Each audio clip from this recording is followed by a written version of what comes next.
खरं सांगू का महाराज तुम्हाला, प्रभू रामचंद्र भगवान श्रीकृष्ण हे दोन देव आपले आराध्य दैवत आहे. बाकीच्या देवाला तुम्हाला जायची काही गरज नाही महाराज. हे दोन देव आले की बाकी सगळे आले. हत्ती के पाव में बाकीचे उपवास तुम्हाला करायची गरजच नाही. एकादशी केली की सर्व आले. काही काही सगळे उपवास करताना एकादशी दिवशी भाकरी खातात. काय फायदा आहे? गाढवांशेत खाल्लं पापना पुण्य, काहीच फायदा नाही. एकादशी करावी, सोमवार करावी, याच्यासाठी मी तुम्हाला पुरावे देईन. एकादशी करावी याच्या नवम स्कंदामध्ये अंबरीश राजाचं चरित्र आहे. सोमवार करावा याच्यासाठी गाथ्यामध्ये अभंग आहे. गुरुवार करावा याच्यासाठी पुरावा द्या. शुक्रवार करा, अहो रविवार सुद्धा करतात हो बाया. हल्ली तर त्या प्रदीप मिश्राच्या ते शिवमहापुराण ऐकल्यापासून महाराष्ट्रातल्या महिला एवढ्या बावळट झाल्या. बाबा बाबा उठले की महादेवाला आहे, उठले की अख्खा बेल. ते अण्णा म्हणतात आमच्या गावच्या महादेवाच्या लिंगाला तडा गेला म्हणे पाणी. अहो पाठीमाग आता महाशिवरात्रीला ते रुद्राक्ष आणण्यासाठी क्रुझरच्या क्रुझर भरून गेल्या महाराज. त्यात एक मायमाऊली मेली चंगराचंगरीमध्ये. खरं सांगा, रुद्राक्ष घेऊन आणि हे घेऊन जर माणसाचं जीवन सुखी झालं असतं तर लोकांनी रुद्राक्षाचे झाडच लावले असते हो महाराज. मी महादेवाचा विरोध नाही करत महाराज. महादेव आमचं वारकऱ्यांचं आराध्य दैवत आहे. पण माया हो, तुम्ही महादेवाला बेल वाहता, खूप चांगली गोष्ट आहे. थडग्याच्या दर्शनाला जाण्यापेक्षा महादेवाला जाता हिंदू धर्मासाठी खूप चांगलं आहे. पण घरच्या महादेवाला कमीत कमी चहा तर पाजा. तो बिचारा बिना 9 वाजेला बिना आंघोळीचा आहे, तुम्ही उठले की महादेवाला आहे. अजिबात नाही. महाराष्ट्रातल्या लोकांनी पांडुरंग परमात्मा सोडून, ज्ञानोबराय तुकोबराय सोडून कोणत्या देवाचं दर्शन सुद्धा नाही घेतलं पाहिजेत महाराज. बाकीच्या देवांचा मी विरोध करतो असं नाही. मग तुम्ही म्हणाला मारुतीला जाऊ नये का? जा ना, भद्रा मारुती भक्तीचं आराध्य दैवत आहे. कोणतं दैवत आहे? काय भक्तीच्या त्या वाटा माझा धावा या सुबाटा, हे तुकोबरायनीच सांगावं. मी बाकीच्या देवतांचा विरोध करत नाही, पण प्रत्येक ठिकाणी एक निष्ठता असावी. बरोबर आहे का नाही? एकादशी केली ना महाराज तर बाकीचे उपवास करायची गरज नाही. उदाहरण सांगतो, एका मुलीचं लग्न झालं महाराज. लग्न झाल्यानंतर 2-3 महिन्यानं ती मुलगी माहेरला आली. मग तिची मैत्रीण तिला भेटण्यासाठी गेली. का ग ठकू, काय ग कस काय तुझ्या सासरचं वातावरण? ठकूच्या डोळ्याला धारा लागल्या. ठकू म्हणे, बाई खरं सांगू का तुला, एवढं सुंदर सासर पाहून दिलं माझ्या वडिलांनी. अगं सासर नाही ते स्वर्ग आहे. बाबा बाबा, सासरा कसा आहे ग तुझा? सासरा तर एवढा चांगला आहे ग, माझ्या वडिलापेक्षा मला जीव लावतो. सासू तर मला तळ हाताच्या फोडासारखं जपते. ननंद ग, ननंद तर नुसतं माझ्या पुढं पुढं करते, छोट्या बहिणीसारखी मला जीव लावते. देर नेहमी माझी वरवर करतो. सर्वांचं विचारलं त्या सकोने ठकूला, आणि ठकू म्हणली, का ग बाई तुझा नवरा ग? ठकू म्हणे, बाई तो मला 4 महिने झाले, मला बोलतच नाही. कळलं तुम्हाला उदाहरण? लग्न झाल्यावर मुलीवर नवऱ्याने प्रेम करा माया हो, का बाकीच्या लोकांनी करा? नवरा जर प्रेम करत असेल तर नाही मांडकीत राहता येत, संभाजीनगर मध्ये राहता येत. इथं नाही जमलं तर हरी आला हाता मग कायची, तसा नवरा आला हाता. मग सासूची काय गरज आहे? तसं माहितीये का, नवरा म्हणजे शास्त्रामध्ये एकादशी. नवरा म्हणजे काय माय माले हो, काय नवरा म्हणजे एकादशी आहे. आणि मंगळवार, बुधवार, गुरुवार, शुक्रवार, रविवार, शनिवार हे म्हणजे काय माहिती आहे का महाराज? सासू सासरे भावजय ननंद हे यांचं काय किरकोळ लोक आहे महाराज. नवरा पत्नी सोबत असला की बाकीच्या लोकांची त्यांना काही गरज नाही. म्हणून शास्त्रानं जे सांगितलं ते करावं. आज रामनवमीचा सुद्धा उपवास सांगितलेला आहे. आपण 12च्या नंतर जेवणार आहे ठीक आहे, पण तसं रामनवमीचा उपवास हा एकादशी सारखाच करावा लावलेला आहे. पण बापा काही का असे ना करता हे उपकार आहे. 12 वाजा लोक का होईना करता, काही केलं तर रामनवमीच कळत नाही, तुम्ही उपवास धरता, हेच मोठं सद्भाग्य आहे. म्हणून लक्ष देऊन ऐका. जीवनामध्ये प्रभू रामचंद्र तुकोबराय सांगतात, जीवनामध्ये भगवंताला जीवनामध्ये आपलंसं करा, ऐशी जोडी करा, रामकंठी धरा. कंठात राम धरायचं म्हणजे काय करायचं? प्रभू रामचंद्राच्या फोटोला दोरी बांधायची, गळ्यात गुंतवायची अजिबात नाही. प्रभू रामचंद्राच्या विषयी अंतकरणामध्ये आवड निर्माण करा.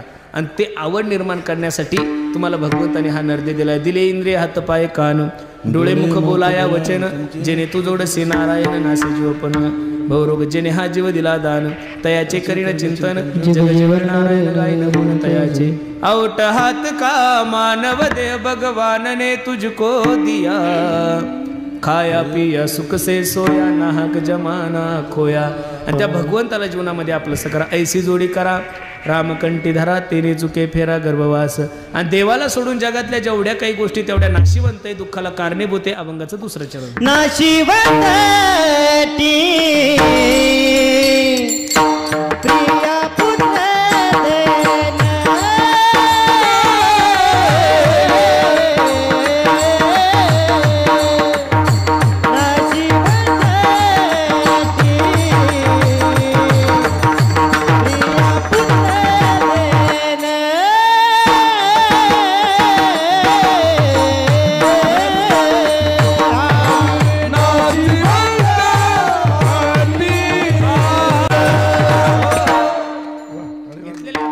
ठिकाणी मी जास्त प्राधान्य देतो त्या सर्व गोष्टी जाणार आहे. सुभाषितकार सांगतात धनानी भूमो पश्वश्य गोष्टी नारी गृहद्वारी जनस्मशाने देहे शितायाम परलोक मार्गे कर्मानुगच्छति जीव एका. ज्या गोष्टी जाणाऱ्या आहेत तिच्याविषयी प्रयत्न करण्यापेक्षा ज्या गोष्टी राहणाऱ्या आहेत तिच्याविषयी प्रयत्न करा. सत्य साच खरे नाम विठोबा फलकट तो संसार येथे सार भगवंत. त्या भगवंताचं चिंतन जीवनामध्ये करा. भगवंताचं चिंतन केल्यानंतर जीवनामध्ये काय नाही होत महाराज. एका हिंदी कवीचं वर्णन आहे तो सांगतो. राम नाम आधार जिने वो राम नाम आधार जिने वो जल में राह बनाते हैं जिन पर कृपा राम करे वो पत्थर भी राम सिया राम राम जय जय राम राम सिया. देवाचं चिंतन केल्यानंतर दगड सुद्धा समुद्रावर तरले हे उदाहरण आहे. प्रमाण आहे का. नाम चांगले चांगले माझे कंठी राहो भले कपी कुळ उद्धरले मुक्त केले राक्षसा. म्हणून आहे तोपर्यंत देवाचं चिंतन करा. तुकोबराय सांगतात नाशिवंताटी प्रिया पुत्र धन बीज ज्याचा क्षीणतेची फळं. ज्या संसाराचं बीजारोपण दुःखातून झालं त्याला सुखाच्या फळाची अपेक्षा करणं जीवनातलं सगळ्यात मोठं अज्ञान आहे. तुम्ही जर केळीचं झाड लावलं तर त्याला बदाम येणार नाही महाराज.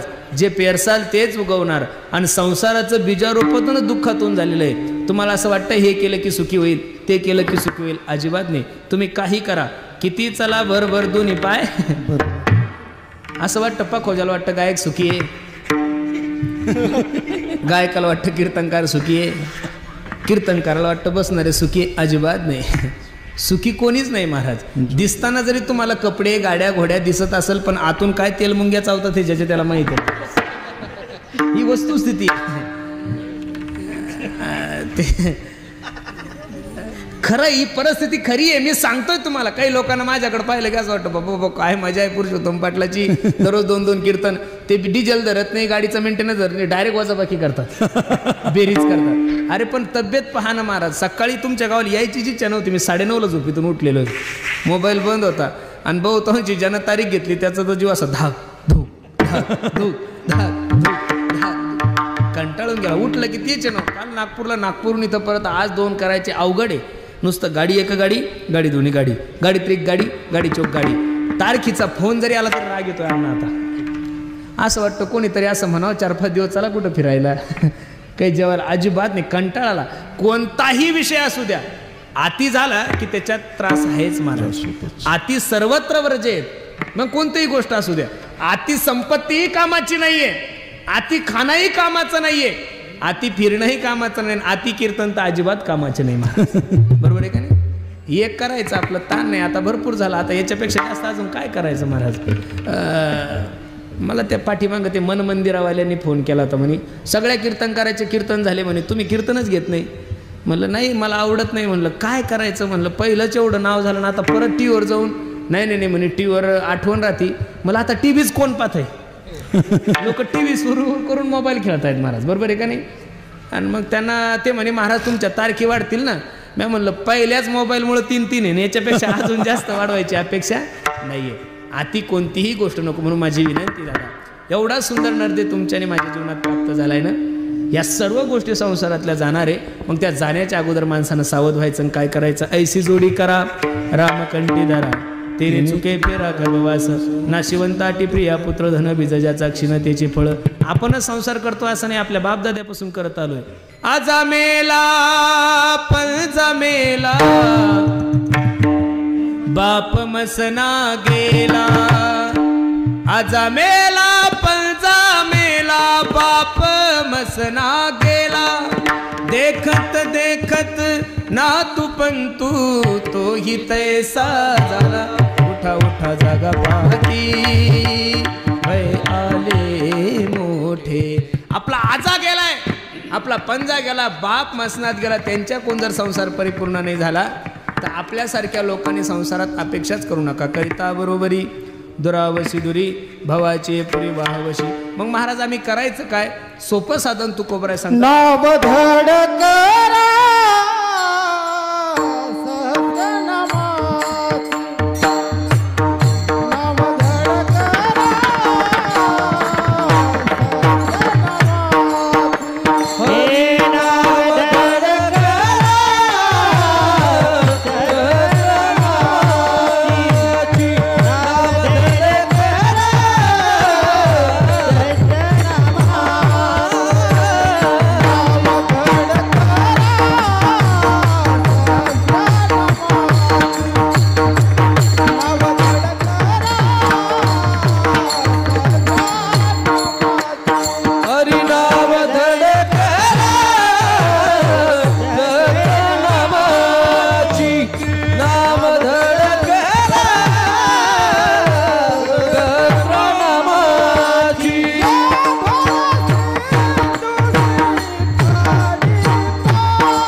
एक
तास मी माझ्या प्रभू रामचंद्राचं चिंतन केल्याशिवाय राहणार नाही. किती तास?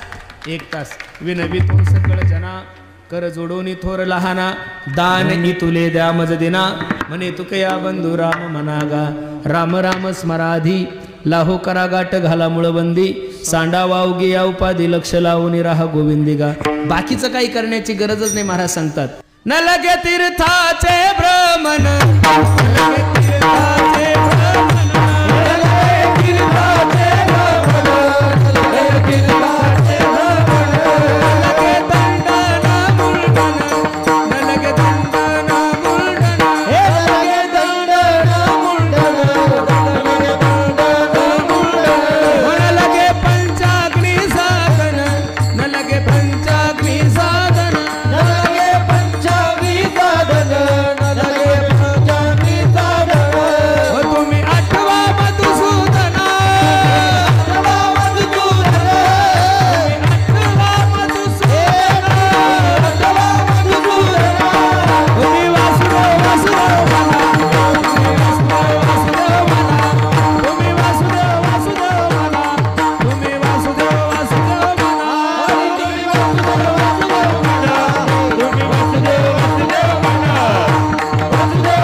न लगे पंचाग्नी साधन तुम्ही आठवा मधुसूदना. बाकीचं काहीच करू नका, फक्त एक तास माझ्या देवाचं चिंतन करा. काही लोक म्हणतील 60 मिनिटं खूप आहे, आम्हाला खूप बिझी शेड्यूल असतं आमचं. मग असं करा, 60 मिनिटाचे 4 विभाग टाका. 15 1 15, 15 2 30, 15 3 45, 15 4 60. सकाळी आंघोळीला बसल्यावर तुमच्या थोबडाला काय काम आहे? काहीच काम नाही ना. आंघोळीला बसल्यापासून कपडे घालेपर्यंत तोंडाला काहीच काम नाही. उद्यापासून सुरू तर करा. रामकृष्ण हरी, रामकृष्ण हरी, रामकृष्ण हरी.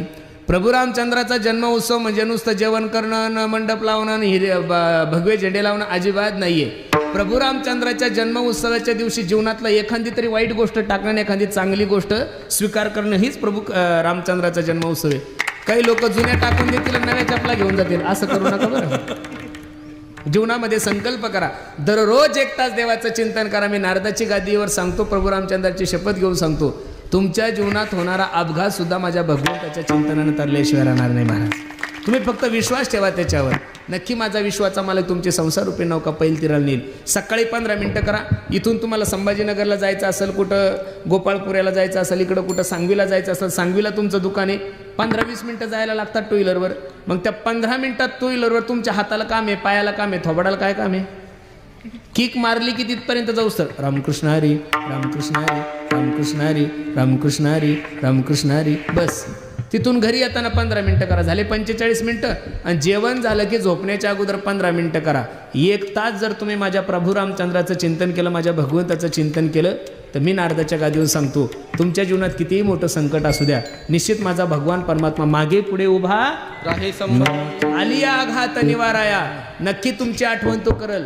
याद आएगी उनको कभी ना कभी, कृष्ण दर्शन तो देगे कभी ना कभी, ऐसा विश्वास मन में जगाते चलो, कृष्ण गोविंद गोपाल गाते चलो.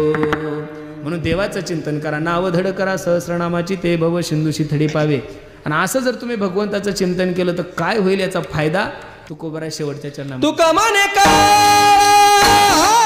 तोंडावारी, तुका म्हणे काळा तोंडावारी, तुका म्हणे काळा तोंडावारी, तोंडावारी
सांगतात तुम्ही जर त्या भगवंताच्या नावाचा आश्रय घेतला तर जीवनात सगळ्यात मोठी व्यक्ती यम आहे.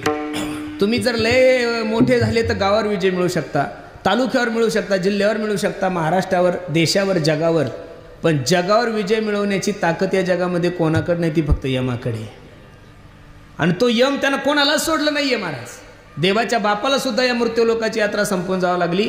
पण असा असणारा यम त्या यमाच्या डोक्यावर पाय देऊन माझे जगद्गुरु तुकोबराय वैकुंठाला गेले. जगा काळ खाय आम्ही माता दिला पाय, तुकाराम तुकाराम नाम घेता. ही ताकद जर जगद्गुरु तुकोबरायला कशामुळे निर्माण झाली असेल, ती फक्त आणि फक्त भगवंताचं चिंतनामुळं. म्हणून आज रामनवमीच्या दिवशी बाकी नाही काही केलं तरी चालेल, उपवास करा नका करू असं माझं काही दुमत नाही, पण होईल तोपर्यंत कराच. किती बी जर पण उपवास धरा असं काही आहे ना, करा. उपवास धरण्यासाठी एकादशी 15 दिवसाला काय याचं कारण, एक दिवस तरी एकादशीच्या दिवशी माणसांनी निर्जला केलं पाहिजेत, म्हणजे आपलं हे जे पोट आहे ते एकदम साफ होतं. हे तुम्ही डॉक्टराला विचारा. पण नेमकं लोक एकादशी दिवशी जास्त खातात महाराज. 10 मिलाच बायकोला सांगतो उद्या एकादशी 5 पोळ्या चुरून खातो. एकादशी उठलं की 12 पहिलं तर 1 डझन किलो 1 किलो शेंगदाणे एवढं खातो बाबा बाबा बाबा. पण काही का खाणं, पण एकादशी धरा. बरोबर आहे का नाही. बाकीचे उपवास करा नका करू याविषयी माझं दुमत नाही, पण रामनवमीच्या दिवशी इथं जेवढे काही माझे मायबाप आहे त्यांनी एक संकल्प करा की मी दररोज रामकृष्णारी या मंत्राचा 5000 वेळेस नामस्मरण कधी. किती वेळेस करील? 1 तास तुम्ही देवाचं चिंतन करा. काही नाही महाराज, कोणतंही काम करा, फक्त तोंडानं चालू ठेवा. रामकृष्णारी रामकृष्णारी. हरी बोला देता, हरी बोला घेता, उठता बैसता, हरी बोला भांडता, हरी बोला कांडता, सर्व कार्य करिता, हरी बोला कामामध्ये काम काही म्हणा, राम राम जाईल भवश्रम, सुख होईल दुःखाचे, कुठंच जाण्याची गरज नाही, बसल्या ठिकाणी देवाचं चिंतन करू शकता. आणि असं जर तुम्ही केलं तर तुका म्हणे काळा हाना तोंडावरी, भाता भरा हरी रामबाने, नाशिवंताटी प्रिया पुत्र धन बीज ज्याचा क्षीणतेची फळं. आपण भाग्यवान आहोत दादा की प्रभू रामचंद्राचा जन्मोत्सव तुम्ही एवढ्या थाटामाटात साजरे करत आहात. एक काळ या महाराष्ट्रामध्ये असा होता की आपल्याच देवाचं गाणं आपल्याला गायचं असलं की परवानगी काढावं लागायची. नुसतं म्हणलं ना गे मंदिर तरी कारवाई होत होती. आता म्हणायची गरज नाही, ऑलरेडी काम चालू आहे. आपण राम मंदिराच्या भूमिपूजनाला जरी हजर नसलो, कारण भूमिपूजनाला करोना होता त्यामुळे आपल्याला शक्य नाही, पण मगाशी आमच्या बागडे नानाने सांगितलं 2024च्या जानेवारी महिन्यामध्ये राम मंदिराच्या लोकार्पण सोहळ्याचे तुम्ही आणि मी सर्वजण साक्षीदार राहणार आहोत. ही परमभाग्याची गोष्ट आहे. काही लोक मला म्हणतात महाराज एवढं मोठं राम मंदिर मोदी साहेबाला बांधायची काय गरज होती. अरे बाबा नो, एका गावामध्ये जर 25 घर मुस्लिम समाजाचे असले तिथं 50 लाखाची मस्जिद असते. किती लाखाची? ज्या गावात 25 घर मुस्लिमांचे त्या गावात जर 50 लाखाची मस्जिद असते. ज्या देशामध्ये 75% हिंदू आहे त्या देशाचं राम मंदिर या जगातलं सगळ्यात मोठं मंदिर असलं पाहिजे महाराज. म्हणून सर्वांनी हात वर करा बरं. वा वा वा केले. एक कडवं आपण सर्वजण म्हणू. बन रहा है मंदिर, बन रहा है मंदिर, कसम तुम्हारी राम प्राण से प्यारा है, प्राण से प्यारा है, अवधपुरी का राम बन रहा है मंदिर, बन रहा है मंदिर।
आवाज येत नाही, थोडा जोरात आला पाहिजेत ना.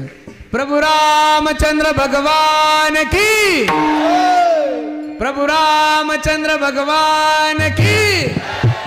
वा वा. असं जर अयोध्येलाही आवाज गेला पाहिजे आपला, बरोबर आहे का नाही? अयोध्येला तर कमीत कमी हैदराबादला तर गेला पाहिजे का नाही?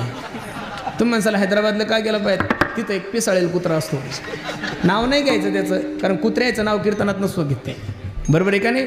तो कुत्रा ज्या वेळेस भुकल त्यावेळेस हिंदू धर्माच्या विरोधातच भुकता. आपल्याला वाटतं लेकरं खेळते खेळू द्या, खेळते खेळू द्या. आता कानात मुतायला लागले ते लेकरं, किती दिवस खेळू द्यायचं? बस झालं.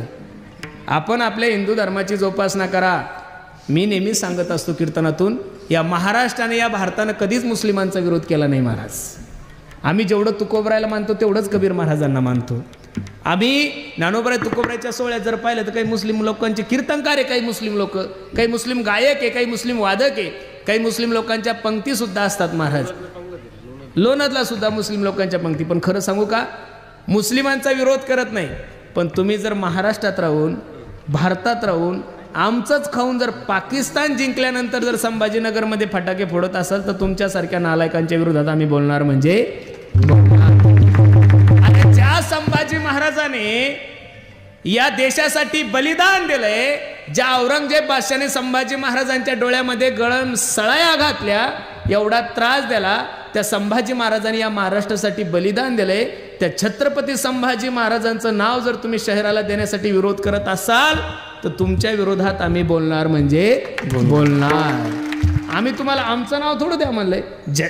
ज्यांचं योगदान आहे त्यांचं नाव दिलंच पाहिजेत महाराज. ज्यांनी खाल्लंय त्यांचं योगदान काय आहे महाराज या देशामध्ये. म्हणून माझी विनंती आहे, देशाविषयी धर्माविषयी स्वाभिमान बाळगा, कधीतरी एकत्रित या. असं नका म्हणू मी या जातीचा आहे, मी त्या जातीचा आहे. प्रत्येकाने एकदा तरी म्हणा मी हिंदू आहे आणि हिंदुस्तान माझा काय आहे, देश आहे. म्हणून खूप सुंदर नियोजन तुम्ही सर्व मांडकीकर मंडळींनी केलंय. नजर लागावं एवढा सुंदर कार्यक्रम आहे महाराज. दरवर्षी रामनवमी उत्सव खूप थाटामाटा साजरा व्हायला लागला महाराज. महाराष्ट्रात छत्रपती शिवाजी महाराजाची जयंती असेल, गुढीपाडवा असेल, रामनवमी तर एवढ्या उत्साहात साजरी व्हायला लागली. बाबा बाबा बाबा बाबा, असे सर्व जर हिंदू लोक एकत्रित झाले तर हा भारत देश हिंदू राष्ट्र व्हायला उशीर लागणार नाही. आणि का अपेक्षा नसावी हिंदू राष्ट्र व्हावं म्हणून? कारण हा देशच हिंदू लोकांचा आहे. बाकीच्यांनी राहा ना, आम्ही तुम्हाला कुठं नाही म्हणतो. इथं राहा, खा प्या, पण तुम्ही स्वतंत्र विचार मांडू नका. प्रत्येक पत्रिकेवर एक सूचना असते महाराज, खाली एक मत असतं. प्रत्येकाने यात्रेला येत असताना स्वतंत्र विचार मांडायचे नाही. तीर्थयात्रेला जे लोक जातात ना ट्रिपा घेऊन, त्यांच्या खाली एक सूचना असते, कोणीही स्वतंत्र विचार मांडायचे नाही. तीर्थयात्रेमध्ये आम्ही जे देऊ ते खा, आम्ही जे देऊ दाखवू ते दाखवा, बाकीचं डोकं लावायचं नाही. तसं इथं राहून बाकीचे डोके लावायचे नाही. इथं राहून तुम्हाला हिंदू धर्माचं अस्तित्व मान्य करावंच लागेल महाराज. हम जमाने से नाही, जमाना हमसे. बरोबर आहे का नाही? आम्ही तयार झालेलो नाही, कुठून आलेलो नाही आहे. तुम्ही तरी कुठून तरी आलेले आहात. आम्ही इथलेच आहोत, वतनदार आहोत. आणि वतनदार म्हणल्यानंतर तेवढी वतनदारी आम्ही गाजवणार म्हणजे गाजवणार. तुका म्हणे काळा हा ना तोंडावरी भाता बरा हरी रामबाने नाशिवंताटी प्रिया पुत्रधन बीजजाचा क्षीणतेची फळ ज्ञानेश्वर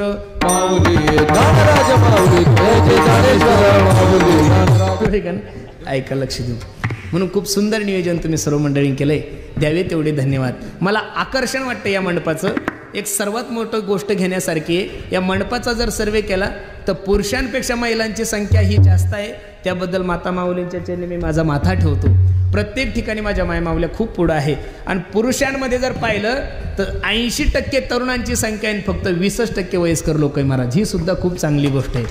असा जर सर्व तरुण माझ्या संप्रदायाला जोडला, असा जर सर्व तरुण माझ्या संप्रदायाच्या जवळ आला तर निश्चित उद्या वारकरी संप्रदायाची महाराष्ट्रामध्ये क्रांती झाल्याशिवाय राहणार नाही. कारण या तरुणांना, या समाजाला योग्य मार्गदर्शन देण्याचं काम जर या महाराष्ट्राच्या मातीमध्ये कोण करत असेल तर तो फक्त आणि फक्त वारकरी संप्रदायाचा प्रचार, वारकरी संप्रदायातले कीर्तनकार आणि सर्व महाराज मंडळी करतायत. म्हणून द्यावे तेवढे धन्यवाद सर्व मंडळीला आहे. तुम्ही आम्ही छत्रपती शिवाजी महाराजांचे वारसदार आहोत महाराज. कोणाचे वारसदार आहोत?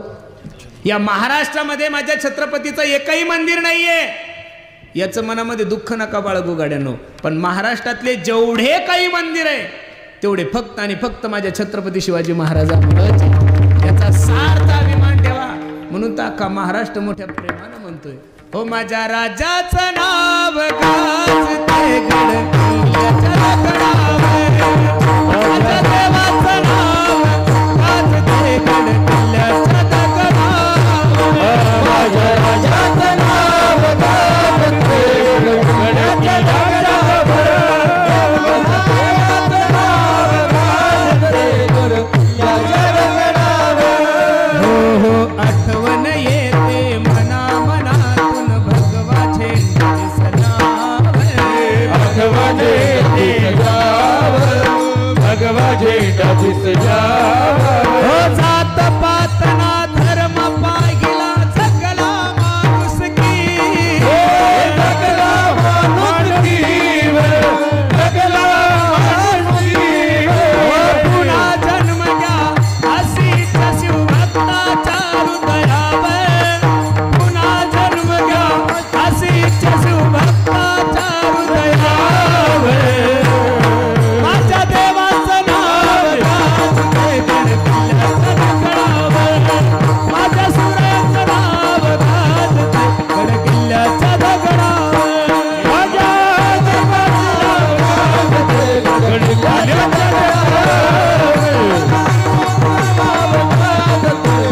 गडकिल्ल्याच्या दगडावर.